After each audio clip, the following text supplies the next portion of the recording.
Hello guys, कैसे हैं आप सब। पीओके यानी पाकिस्तान अधिकृत कश्मीर 2020 में भारत में शामिल हो जाएगा।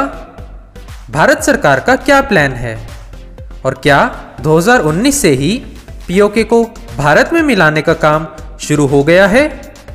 चाइना के द्वारा असम में भारतीय सीमा में घुस सैनिकों से झड़प और अपने हेलीकॉप्टर से भारतीय वायु क्षेत्र में आना, इंडियन ओशन में अपने शिप्स भेजना और पाकिस्तान के द्वारा पीओके में इलेक्शन करवाना और आतंकियों के कश्मीर में सबसे बड़े कमांडर का मारा जाना, ये सब एक दूसरे से कैसे रिलेटेड हैं और क्या भारत को चाइना और पाकिस्तान से एक साथ युद्ध करना पड़ेगा और क्या है ऑपरेशन जैकबूट, इन सब पर बात करेंगे इस वीडियो में। दोस्तों, ये वीडियो आपको पूरे YouTube में नहीं मिलेगी। ये वीडियो आपके पीओके, पाकिस्तान और चाइना से रिलेटेड अधिकतर डाउट्स क्लियर कर देगी। सबसे पहले दोस्तों, इस चैनल को सब्सक्राइब कर बेल आइकन को दबाएं। यहाँ पर आपको मिलेंगी ऐसी ही international affairs, politics, technology, economy, relationship advice और पर्सनैलिटी डेवलपमेंट से रिलेटेड आपकी डेली लाइफ में काम आने वाली डिटेल्ड और इंफॉर्मेटिव वीडियोस, जो आपको एक हैप्पी, इंडिपेंडेंट और जागरूक नागरिक बनने में सहायता करेंगी। और अगर आप किसी कॉम्पिटिटिव एग्ज़ाम की तैयारी कर रहे हैं तब तो ये इन्फॉर्मेशन जानना आपके लिए और भी ज़्यादा ज़रूरी हो जाता है। इसलिए इस चैनल को सब्सक्राइब कर बेल आइकन को दबाएं और मुझे और वीडियोस बनाने के लिए मोटिवेट करें। चलिए जानते हैं। चाहे उरी में सर्जिकल स्ट्राइक करनी हो या करना हो घाटी से आतंकियों का सफाया, चाहे कश्मीर से धारा 370 हटानी हो या फिर करना हो पत्थरबाजों पर नियंत्रण, चाहे पाकिस्तान से निपटना हो या फिर चाइना से, सबकी प्लानिंग के पीछे के चाणक्य का नाम है श्री अजीत डोवाल।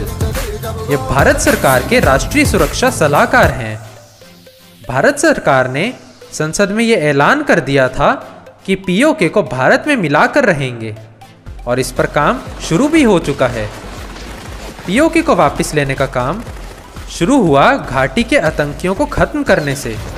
घाटी में जब 4 जिले जो कि हैं पुलवामा, कुलगाम, शोपियां और अनंतनाग को आतंकियों द्वारा आज़ाद घोषित कर दिया गया तो ऑपरेशन जैकबूट का आगाज हुआ, जिसका मकसद था आतंकियों के टॉप कमांडर्स का घाटी से अंत, क्योंकि घाटी के लोग ही आतंकवादी बनते जा रहे थे।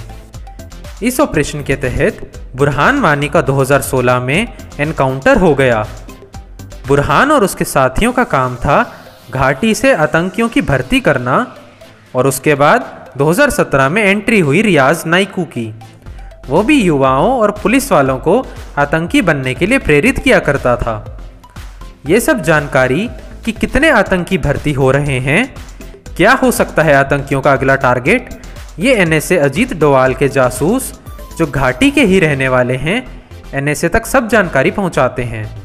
इन्हीं जासूसों के बल पर बुरहान के ग्रुप के 11 और उसकी विरासत संभाल रहे नाइकू और ऑपरेशन जैकबूट का पिछले हफ्ते 6 मई को अंत हो गया। दोस्तों, आप में से कईयों के मन में यह सवाल होगा कि घाटी में अक्सर इंटरनेट बंद क्यों कर दिया जाता है। ये तो आप भी जानते हैं कि इंटरनेट के बिना जिंदगी कितनी मुश्किल हो जाती है। आप पूरी दुनिया से डिस्कनेक्ट हो जाते हैं, तो सोचिए घाटी के लोग कैसे रहते होंगे। दरअसल इसका कारण है कि इन्हीं जासूसों के बल पर यह पता लगा कि जहां भी सेना आतंकियों के एनकाउंटर के लिए जाती है वहां व्हाट्सएप और सोशल मीडिया के थ्रू मैसेज करके पत्थरबाजों को बुला लिया जाता था और सेना के अगले कदम की खबर आतंकियों तक पहुंच जाया करती थी। इसी कड़ी में घाटी में इंटरनेट पर कभी कभी बैन लगा दिया जाता है। घाटी से इधर टॉप कमांडर्स का अंत हो रहा था तो वहीं दूसरी ओर प्लानिंग चल रही थी पीओके को भारत में लाने की। इसी कड़ी में सबसे पहले 5 अगस्त 2019 को धारा 370 हटाई गई। इस वक्त ही सरकार ने संसद में यह साफ कर दिया था कि पीओके को भारत में मिलाना सरकार का अगला मकसद है। दोस्तों, जब जब पीओके की बात होती है तब तब एंट्री होती है चाइना की। पीओके चाइना के लिए इतना इंपॉर्टेंट क्यों है? कुछ दिन पहले ही चाइनीज आर्मी के जवान सिक्किम के नाथुला सेक्टर में भारतीय जवानों के साथ भिड़ गए थे।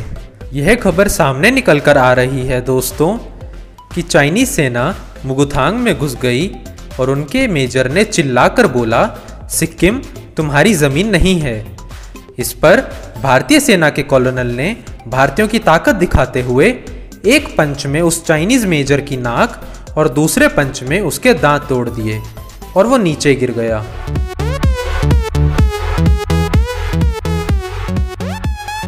इसके बाद दोनों सेनाओं के बीच हाथापाई स्टार्ट हो गई, क्योंकि एक प्रोटोकॉल के हिसाब से दोनों देशों के सैनिकों को ऐसे विवादों पर गन्स उठाना अलाउड नहीं है। इसमें गलती उन चाइनीज सैनिकों की भी नहीं है, क्योंकि अब इनको कौन समझाए कि सिक्किम चाइना के साउथ का पार्ट नहीं बल्कि इंडिया के नॉर्थ ईस्ट का पार्ट है। और दूसरी तरफ चाइना मालदीव्स के पास एक आर्टिफिशियल आइलैंड बना रहा है इंडिया को इंडियन ओशियन में घेरने के लिए।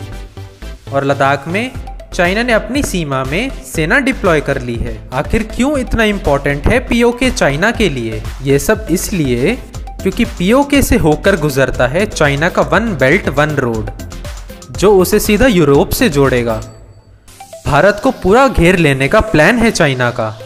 इस पर हम एक अलग वीडियो में बात करेंगे कि अगर भारत और चाइना में युद्ध हुआ तो इसके क्या परिणाम होंगे और किस क्षेत्र में किसके पास स्ट्रेटेजिक एडवांटेज होगी। तो ये तो हो गया कि चीन इतना परेशान क्यों है।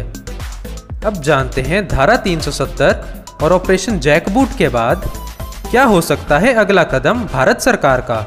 दोस्तों, क्योंकि भारत जानता है कि पीओके पे अगर मिलिट्री एक्शन की ज़रूरत पड़ी तो भारत को 2 फ्रंट वॉर के लिए रेडी रहना होगा। पहला पाकिस्तान की तरफ से और दूसरा चाइना की तरफ से।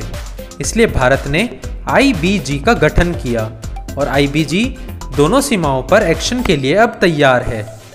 IBG है इंटीग्रेटेड बैटल ग्रुप। इस पर हम एक डिटेल्ड वीडियो बनाएंगे अलग से। इसके साथ ही कुछ दिनों पहले पाकिस्तान की सुप्रीम कोर्ट ने गिलगिट बाल्टिस्तान में इलेक्शन करवाने का ऑर्डर दिया। इसके जवाब में भारत ने कड़ी प्रतिक्रिया दी और पीओके से पाकिस्तान को अपना कब्जा हटाने के लिए कहा। और हाल ही में भारतीय मौसम विभाग ने पीओके के गिलगिट बाल्टिस्तान और मुजफ्फराबाद की वेदर रिपोर्ट निकालकर उसे भारत का अभिन्न अंग बता दिया। फुर्सत में निकाल। इससे पाकिस्तान को अंदेशा हो गया है कि पीओके को वापस लेने के लिए इंडिया बड़ी प्लानिंग कर चुका है। और ये अंदेशा सही भी है, क्योंकि इससे रिलेटेड अजीत डोवाल जी ने बीते शनिवार को army chief, raw chief, IB chief और अन्य कश्मीर से रिलेटेड सेना के अधिकारी और अन्य अधिकारियों के साथ बैठक की पीओके को लेकर। आप उम्मीद कर सकते हैं कि बहुत जल्द पीओके भारत में आने वाला है और भारत सरकार ने बाकी बड़े देशों के साथ डिप्लोमेटिक बातचीत भी शुरू कर दी है। अभी के लिए इतना ही दोस्तों। इस वीडियो को शेयर कर ज़्यादा से ज़्यादा भारतीयों तक पहुंचाएं और पूरी दुनिया को भारत की ताकत का एहसास करवाएं। आपका क्या मानना है कि क्या भारत को रातों रात हमला कर देना चाहिए पीओके पर? कमेंट बॉक्स में ज़रूर बताएं और इस वीडियो को लाइक करें और इस चैनल को सब्सक्राइब करें।